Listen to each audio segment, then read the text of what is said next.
और आपको पता है ये हजरत मोहम्मद बिन अबू बकर कौन है?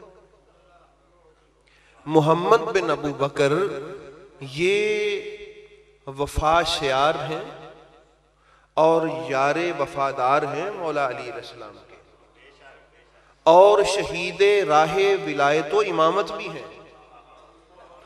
शहीदे राहे विलायतो अमामत, ये याद कर लें ये लफ्ज, शहीदे राहे विलायतो इमामत हजरत सैयदना इमाम मोहम्मद बिन अबू बकर सिद्दीक, मोहम्मद बिन अबू बकर शहीदे राहे विलायतो इमामत, जिन्होंने मौला अली अलैहिस्सलाम की विलायत के रस्ते में अपनी जान दी है।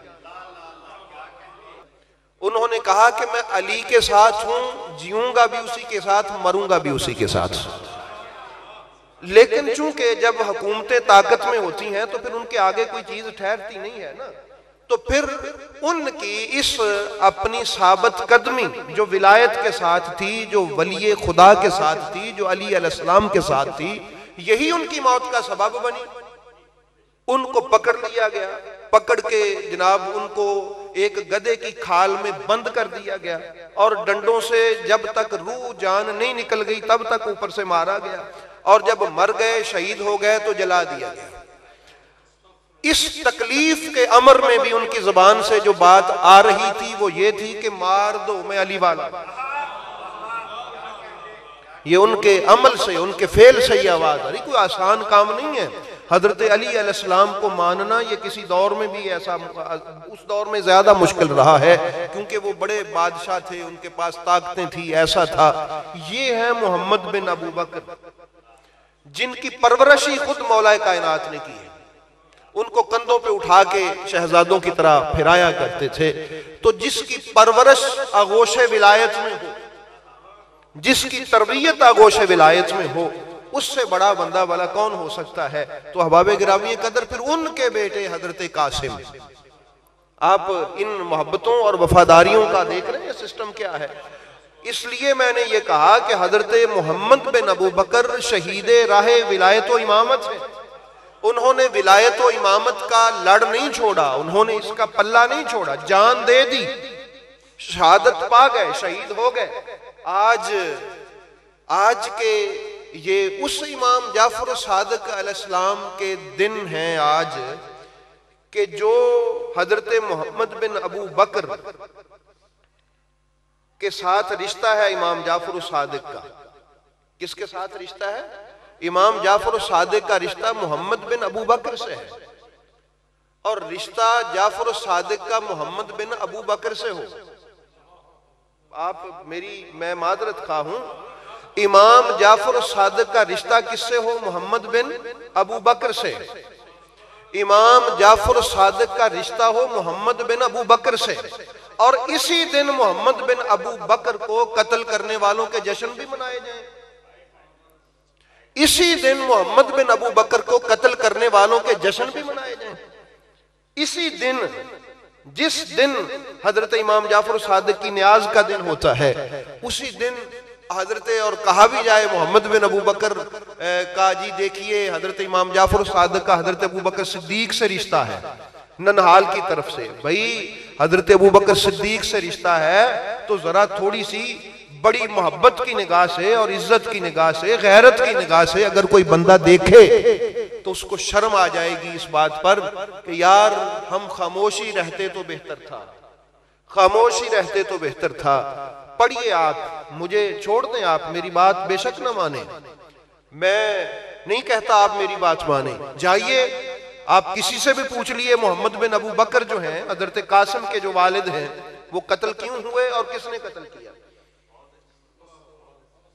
किसने कत्ल किया उनको? क्यों कत्ल हुए? हजरत अबू बकर सिद्दीक के बेटे मोहम्मद बिन अबू बकर, हजरत कासिम के वालिद, हजरत उम्मे फरवा के जो आगे उनके वालिद के वालिद हैं, दादा हजरत बीबी फातिमा जो हैं, हजरत इमाम जाफर सादिक अलैहिस्सलाम की वालिदा।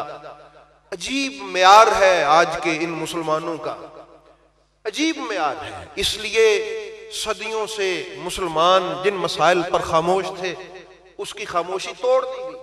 और ऊपर से सीना जोरी है कि आप भी ऐसी बात ना करें। भाई जुल्म है ना इमाम जाफर सादिक का दिन, और इमाम जाफर सादिक के जो नाना हैं उनके कत्ल करने वालों के जश्न, बनती जुड़ती नहीं है ये बात, बिल्कुल बनती जुड़ती नहीं है। इसलिए अहबाब गिरामी कदर, हम अगर वफादार हैं तो हम इमाम जाफर सादिक अलैहिस्सलाम के वफादार हैं, उनके ददहाल के भी वफादार हैं, उनके ननहाल के भी वफादार हैं, ठीक है ना। उनके ददहाल के कातलों के वफादार हैं, ना उनके ननहाल के कातलों के वफादार हैं। हम कातलों के वफादार नहीं है, ये ज़हन में आप रख लें। तो अल्लाह रब्बुल आलमीन काश उम्मत मुस्लिमा को ये समझने की तौफीक अता फरमा दे। ये मेरा बात आपको समझ आ गई? आप जाएं, आप खुद पूछें, बिल्कुल एतमाद ना करें मेरी बात पर आप कि शायद ये पता नहीं अपने पास से ही बता रहे। आप पूछें जाके कि हजरत कासिम के जो वालिद थे हजरत मोहम्मद बिन अबू बकर, वो क्यों कत्ल हुए और किसने कत्ल किया और किस हालत में कत्ल हुए। अब हमें कोई दर्श दे आके कि आप जो ऐसा करें, जिनको ना हजरत अबू बकर सिद्दीक की औलाद का हया ना नबी की औलाद का हया, पसंद अपनी अपनी है।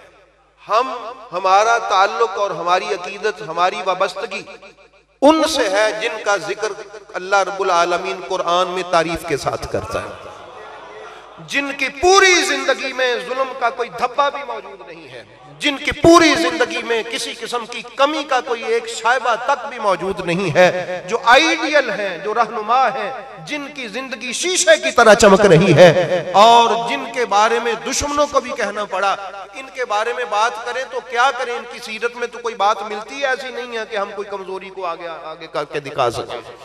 तो ये इसलिए अहबाब गिरामी आज हमें इस तरफ होश के नाखुन लेने की जरूरत है। अल्लाह रब्बुल आलमीन ने, मेरे नबी पाक ने वाज़ेह तौर पर फरमा दिया, सदा जिंदा नहीं रहना मैंने और आप, क़यामत का दिन भी आना है जिसके बारे में फरमाया गया अल मर्उ मअ मन अहब्बा, कर लो अपनी अपनी कल्बी वाबस्तगियां जिधर जिधर तुम्हारा दिल करता है, मगर तुम वहां उसके साथ होगे जिसके साथ दुनिया में तुम्हारा दिल धड़कता था। तो हमारा दिल इसलिए अली अलैहिस्सलाम के साथ धड़कता है, हमारा दिल हजरत मोहम्मद बिन अबू बकर सिद्दीक के साथ धड़कता है, हमारा दिल हजरत कासिम बिन मोहम्मद बिन अबू बकर के साथ धड़कता है, हमारा दिल हजरत इमाम जाफर सादिक के साथ धड़कता है। तो ये हमें सोच लेने की जरूरत है। अल्लाह रब्बुल आलमीन हमारी रहनुमाई फरमाए, हमें हिदायत दे अल्लाह पाक। ये दीन सिर्फ ऐसा नहीं है कि दीन नमाजें वगैरह सिर्फ पढ़ने का नाम है, नहीं, दीन और भी बहुत सारी चीजें हैं। हक ना हक, गलत सही को परख रखना, इसका ये भी दीन का हिस्सा है। अल्लाह पाक ने फरमाया मा कान अल्लाहु लियज़रल मुमिनीन अला मा अंतुम अलैहि हत्ता यमीज़ल खबीसा मिनत तय्यब, ये कुरान पाक में अल्लाह पाक ने फरमाया अगर तू मोमिन है तो फिक्र ना कर, मैंने ये ऐलान कर दिया है कि अल्लाह की ये शान ही नहीं है कि बंदा मोमिन हो और अल्लाह उसको इस हालत पे छोड़ दे कि वो गलत और सही में परख ना कर सके। ये कुरान करीम है।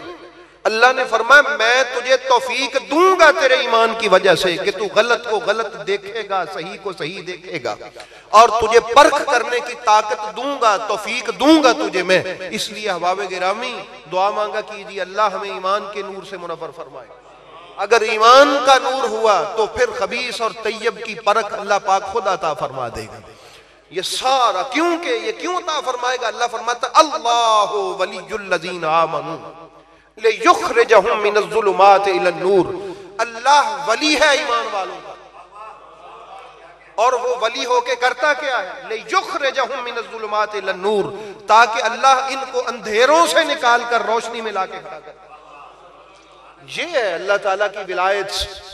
विलायत इलाहिया ये है कि अल्लाह रोशनी में बंदे को खड़ा करता है, अंधेरों से निकाल लेता है।